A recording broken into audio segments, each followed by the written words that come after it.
साथियों नमस्कार। अधिक से अधिक भौतिक पदार्थ एकत्र करके क्या आप सच्चा आनंद प्राप्त कर सकते हैं? मैं राजेंद्र बिलाहटिया आज इसी विषय पर आपके साथ वार्ता करूंगा। हालांकि आनंद की अवस्था अस्थायी होती है, क्योंकि नई इच्छा हमेशा उत्पन्न हो जाती है। जैसा कि कार्ड वर्ड्रिस का कथन है, आनंद एक इच्छा के पूरा होने और दूसरी इच्छा के उत्पन्न होने के बीच का खाली स्थान है। इसी तरह पीड़ा भी स्थिति के बदलाव की किसी ललक और उसके पूरा होने के बीच का खाली स्थान है।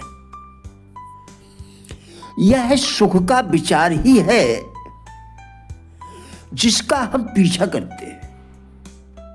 यह सुख का विचार ही है जिसका हम पीछा करते हैं।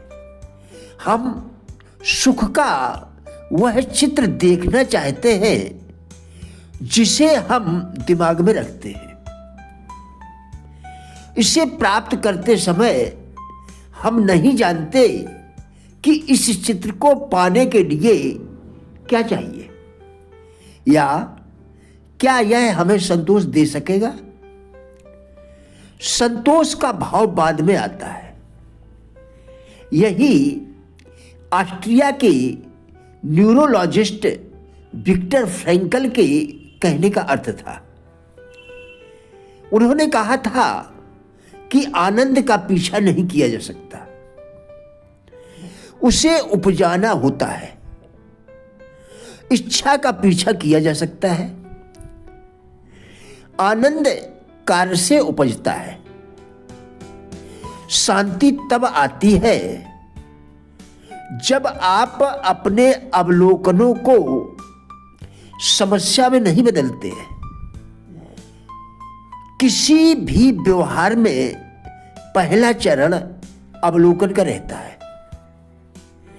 आप संकेत देखते हैं, कुछ सूचना मिलती है, एक घटना होती है। आपने जो देखा है उस पर आप काम नहीं करना चाहते, तो आप शांति में हैं। रहमन इतना दीजिए जामे कुटुंब समाए, मैं भी भूखा ना रहूं, साधु न भूखा जाए। आप समझ सकते हैं कि रहीमदास जी ने ऐसा क्यों कहा था। आइए इसका उत्तर इस दोहे से जानते हैं। बढ़त बढ़त संपत सलिल, मन सरोज बढ़ जाए, घटत घटत फिर ना घटे, बर समूल कुमलाए। अर्थात संपत्ति रूपी जल के बढ़ने से मन रूपी कमल बढ़ता जाता है, लेकिन संपत्ति रूपी जल के घटने से मन रूपी कमल नीचे नहीं आता है। जल के सूख जाने पर कमल का पेड़ जड़ के सहित सूख जाता है। अधिक संपत्ति मिलने पर कुछ न कुछ बड़े होने का एहसास होने लगता है। इसे हम घमंड भी कह सकते हैं।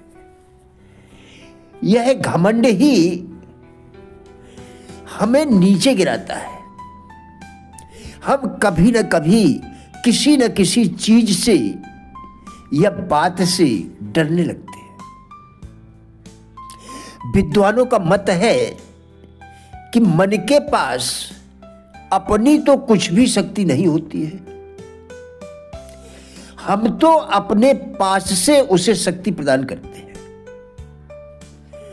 हमारी इसी शक्ति से वह हमें दबोच लेता है, हम पर शासन करने लगता है और हम दबे दबे और पंगु होकर रह जाते हैं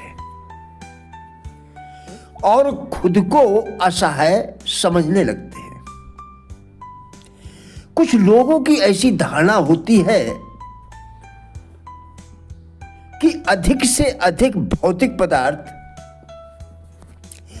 एकत्र कर लिए जाएं जिनसे हमें प्रसन्नता प्राप्ति हो, जिनसे हमें प्रसन्नता की प्राप्ति हो, खुशियां मिले। किंतु क्या भौतिक संपन्नता से हमें सच्चा आनंद प्राप्त होता है? जवाब होगा नहीं। ऐसा अक्सर देखा जाता है कि भौतिक विषयों की बहुसंख्या या अधिक मात्रा भी हमें आनंद प्रदान नहीं करती। बहुत से सर्वाधिक आनंद मग्न मनुष्यों के पास कुछ बहुत कम भौतिक पदार्थ देखते हैं। बहुत से सर्वाधिक आनंद मग्न मनुष्यों के पास हम बहुत कम भौतिक पदार्थ देखते हैं। वह निश्चिंत जीवन के कारण सुखी और आनंदमय है।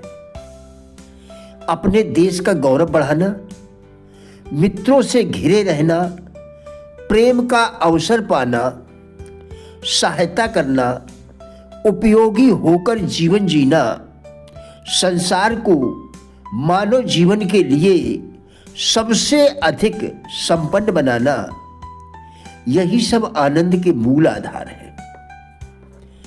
संसार का सबसे साधारण व्यक्ति भी अपने चारों ओर इन सब पदार्थों को जुटाकर असीम आनंद प्राप्त करता है।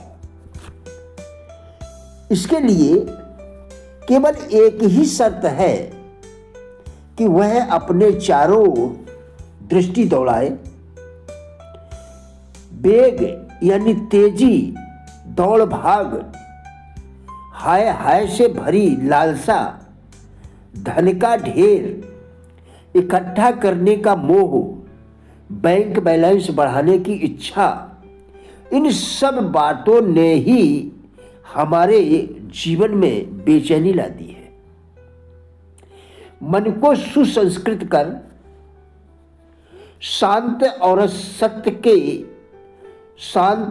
सत्य से पूरित कर, सुंदर बनाकर सामाजिक आनंद उठाते हुए हम अधिक कार्य कुशलता प्राप्त कर सकते हैं। तब हमारी रचनाएं कम श्रम से ही अधिक उपयोगी और सुंदर बन सकती है और तब हम अधिक सुखी हो सकते हैं। आपकी शक्तियां असीम हैं, लेकिन जब तक आपको उन शक्तियों का पता नहीं, जब तक उनसे आपने परिचय प्राप्त नहीं किया, उन्हें जगाया नहीं, किसी काम में नहीं लगाया, उनकी परीक्षा नहीं ली, तब तक आप यह कैसे कह सकते हैं कि आप में शक्तियां नहीं हैं? जिन्हें कार्य आरंभ करने से पहले ही कार्य में असफल रहने का निश्चय होता है, उनके कार्य कभी पूरे नहीं होते। यह कथन उन लोगों पर अवश्य ही लागू होता है जो आशंकाओं से घिरा रहते हैं, घिरे रहते हैं और उन्हें अपनी शक्ति का बोध ही नहीं होता। प्रिय साथियों, हमारा उद्देश्य इन वीडियोस के द्वारा लोगों में जीवन के प्रति सकारात्मक दृष्टिकोण एवं जिज्ञासा पैदा करना है। कृपया वीडियो पूरा देखकर विचार करें, क्या यह आपके लिए उपयोगी है? यदि हाँ, तो कृपया लाइक, शेयर व चैनल को सब्सक्राइब करके हमारा भी उत्साह बढ़ाएं। वीडियो देखने के लिए धन्यवाद।